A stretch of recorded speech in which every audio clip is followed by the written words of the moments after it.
په نړۍ کې ډیری انسانان هڅه کوي چې ډیر مال را جمع کړي او د ځان دپاره یې خوندي وساتي، خو دا یوه لویه اشتباه ده.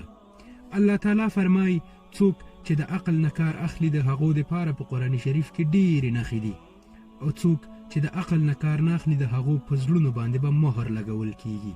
په قرآن شریف کې یوه واقعه ده چې زموږ په ژوند کې مو مخته راځي. یو قوم د طالوت علیه السلام.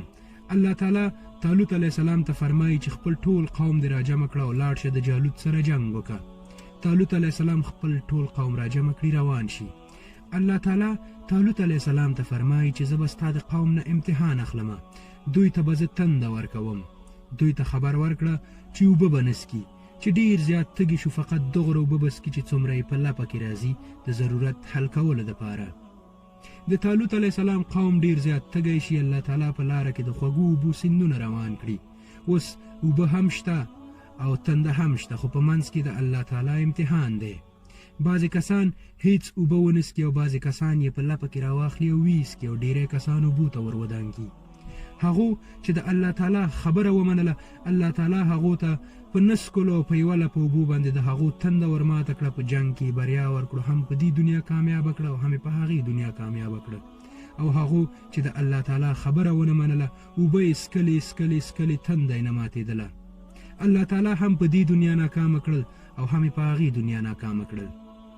نن هم هماغه امتحان ده. موږ ته الله تعالی د محمد صلی الله علیه وسلم په ذریعه باندې خبر را کړی. زموږ خبر قرآن شریف او حدیث دی. نن هم الله تعالی فرمایي چې د ضرورت ژوند وکړئ، د ضرورت کور جوړ کړه، د ضرورت موټر واخله، دا ټول ژوند دی د ضرورت وکړه.